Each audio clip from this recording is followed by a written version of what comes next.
मानिकपुर गांव में दीपक नाम का एक आदमी रहता था। वो बहुत ही गरीब था। समय के प्रभाव से उसके माँ बाप ने भी एक दिन उसको छोड़ के चला गया, लेकिन दुर्भाग्य ने उसका साथ कभी नहीं छोड़ा। दीपक का शादी भी हुआ, बच्चा भी हुआ, लेकिन फिर भी उसके ज़िंदगी में कभी भी सौभाग्य का आगमन नहीं हुआ। वैसे तो दीपक कामचोर नहीं था और इधर उधर घूम फिर के समय भी बर्बाद नहीं करता था। वो बहुत मेहनती था और बहुत कष्ट भी करता था, फिर भी उसका जीवन दुख और तकलीफ से बीत रहा था। ऐसे में एक दिन दीपक के मन में एक ख्याल आता है कि वो शहर जाएगा। शहर जाकर वो बहुत पैसा कमाएगा। सुनती हो? और कितना दिन इस तरह से गरीबी में गुजारा करूं? मैं सोचता हूं कि शहर चला जाऊं, वहां जाकर खूब पैसा कमाऊं। क्या पता अपना भी अच्छा दिन आए। और फिर दीपक शहर जाकर खूब पैसा कमाने का इच्छा लिए अपने बीवी बच्चे से विदाई लेकर घर से निकल पड़ा। दीपक शहर जाकर खूब मेहनत किया और खूब पैसा भी कमाया। और फिर 1 साल बीत जाने के बाद वो अपने कमाए हुए पैसे लेकर घर जाने को निकल पड़ा। दीपक के घर लौटने के रास्ते पर एक बहुत बड़ा जंगल था और उस दिन दीपक के घर लौटते समय उसी जंगल पर शाम हो गया था। और इस तरह से जंगल के बीचों बीच शाम होने से दीपक अपने मन ही मन सोचने लगा, ना ना, इस तरह से इतना रात गए इतने बड़े जंगल से गुजरना ठीक नहीं होगा। ऐसा करता हूँ, आज रात किसी पेड़ का नीचे सो जाता हूँ, कल सुबह निकलेंगे। फिर दीपक एक पेड़ के नीचे अपना बैग रखकर सो गया। दीपक के सोते ही वहाँ पर 2 महापुरुष प्रकट हुए। उनमें से एक था भाग्य देवता और एक था कर्म देवता। अरे, इस आदमी के किस्मत में तो खाने और पहनने के सिवा कुछ लिखा नहीं है। फिर इसके पास इतना पैसा आया कहाँ से? मैं कर्म देवता, मैंने दिया है इसे इतना पैसा। इस आदमी ने कठोर मेहनत किया, जिसके बदले में मैंने इसे पैसा दिया है। हा हा हा हा हा, मैं भाग्य हूँ। इस आदमी का किस्मत में इतना धन लिखा ही नहीं है। हा हा हा हा।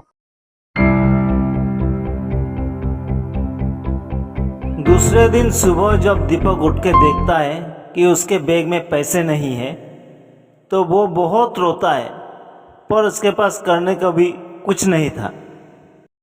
हे भगवान, इतने मेहनत से मैंने कुछ पैसे कमाए थे, वो भी मुझसे एक पल में छीन लिया।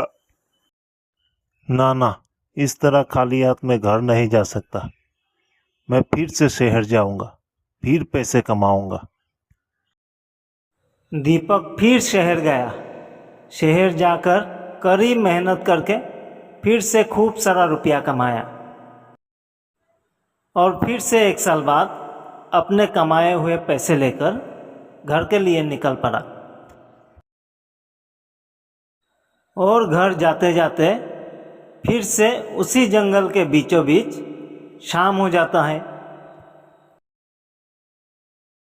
और फिर उसको थकान के मारे नींद आ जाता है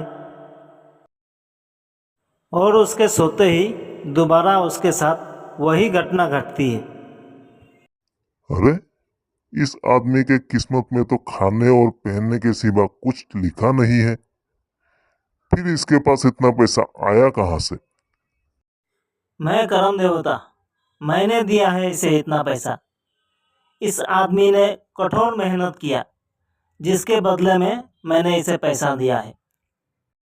हा हा हा हा हा, मैं भाग्य हूँ।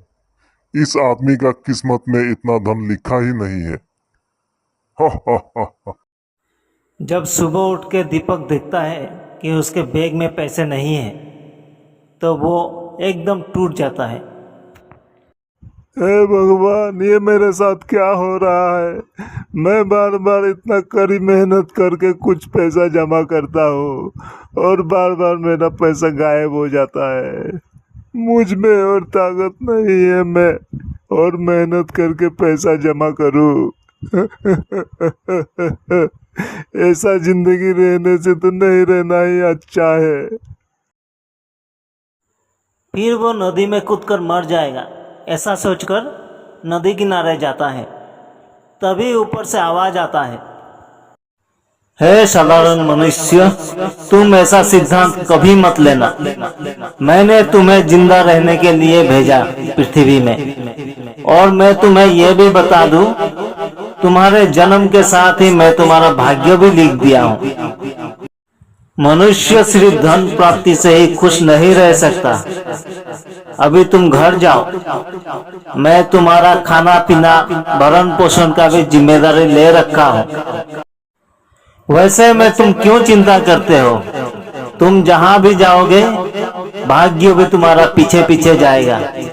रोना धोना और आत्महत्या इसका समाधान नहीं है। जाओ, घर जाओ। आकाशवाणी सुनकर दीपक जल्दी जल्दी अपना घर जाता है और घर जाके देखता है कि उसके घर में अजीब सा एक खुशी का माहौल बना हुआ है।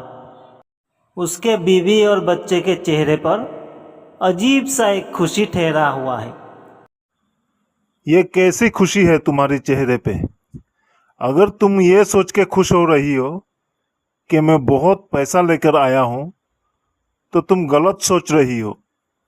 मेरे सारे पैसा रास्ता में ही चोरी हो गया है।